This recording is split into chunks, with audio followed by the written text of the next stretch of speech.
A vegetação do Cerrado não possui uma fisionomia única em toda a sua extensão. Muito ao contrário, ela é bastante diversificada, apresentando desde formas campestres bem abertas, como os campos limpos de cerrado, até formas relativamente densas, florestais, como os cerradões. Se bem que ainda incompletamente conhecida, a flora do Cerrado é riquíssima, havendo espécies típicas conforme cada região.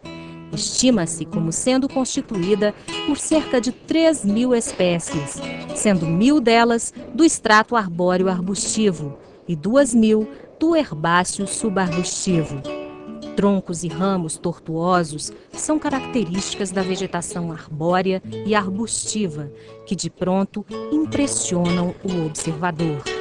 O sistema subterrâneo, dotado de longas raízes pivotantes, permite a estas plantas atingir 10, 15 ou mais metros de profundidade, abastecendo-se de água em camadas permanentemente úmidas do solo, até mesmo na época da seca.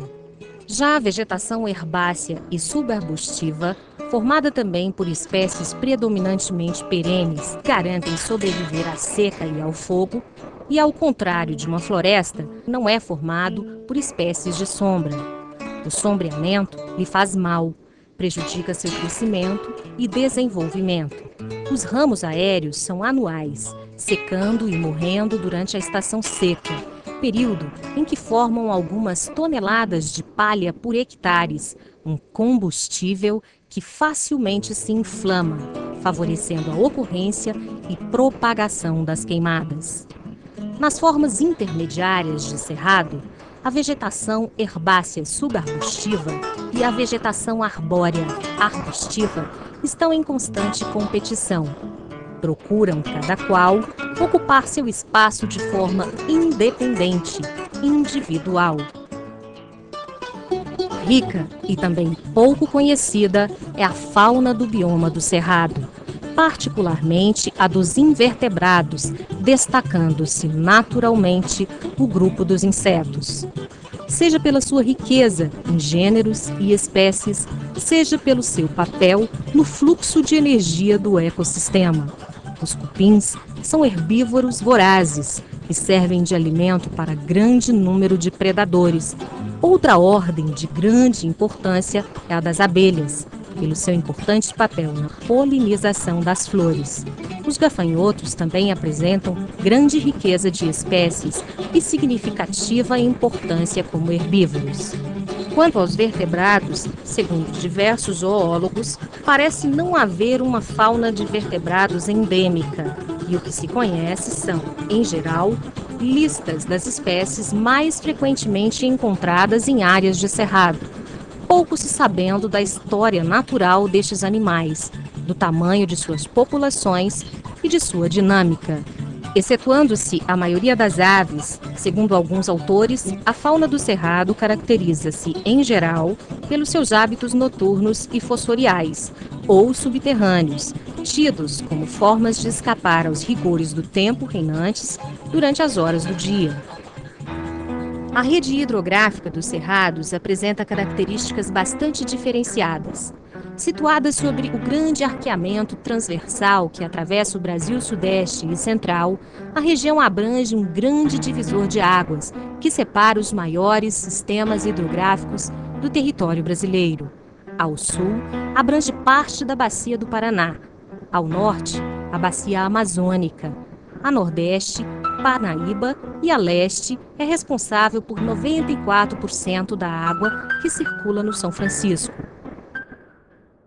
Como já vimos, o bioma cerrado, cuja gênese moderna retrocede no tempo a mais de 30 milhões de anos passados, possui uma singularidade ímpar, o de ter chegado ao limite final de sua evolução, portanto, ter adquirido o status de vegetação clímax, o que significa possuir características botânicas, morfológicas e mecanismos fisiológicos próprios, e que qualquer modificação radical nele introduzida, local ou regional, significa decretar a sua extinção definitiva.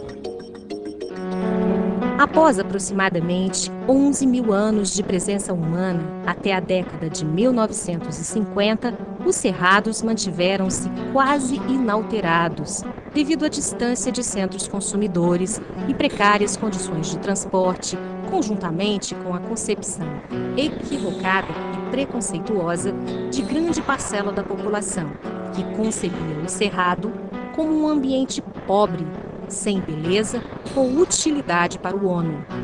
A partir da década de 1960, com a interiorização da capital e a abertura de uma nova rede rodoviária, aliado com a descoberta de que os solos do cerrado, uma vez manejados, podiam ser usados para fins agrícolas, houve um rápido deslocamento de ocupação humana, com base em desmatamentos, queimadas, uso de fertilizantes químicos e agrotóxicos e que resultaram, durante as décadas de 1970 e 1980, em 67% das áreas do cerrado altamente modificadas, com voçorocas, assoreamento e envenenamento dos ecossistemas.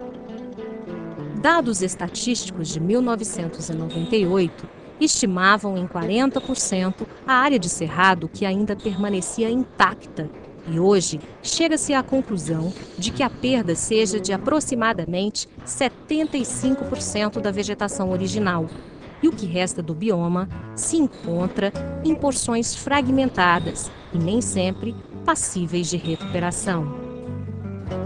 Conforme diagnóstico estabelecido pela Embrapa Monitoramento por Satélites, menos de 5% da área original tem chances reais de sobrevivência num cenário onde pouco mais de 2% de suas riquezas estão protegidas, mesmo figurando entre os 34 principais ecossistemas que cobrem uma parcela da superfície da Terra e que concentram uma alta porcentagem da biodiversidade global, segundo a lista divulgada em fevereiro de 2005 pela Conservation International.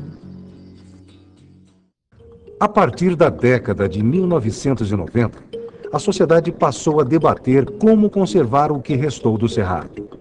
Entre as diversas ações necessárias está a divulgação do potencial de seus recursos naturais e o envolvimento cada vez maior da população na tarefa de conciliar o crescimento econômico e conservação.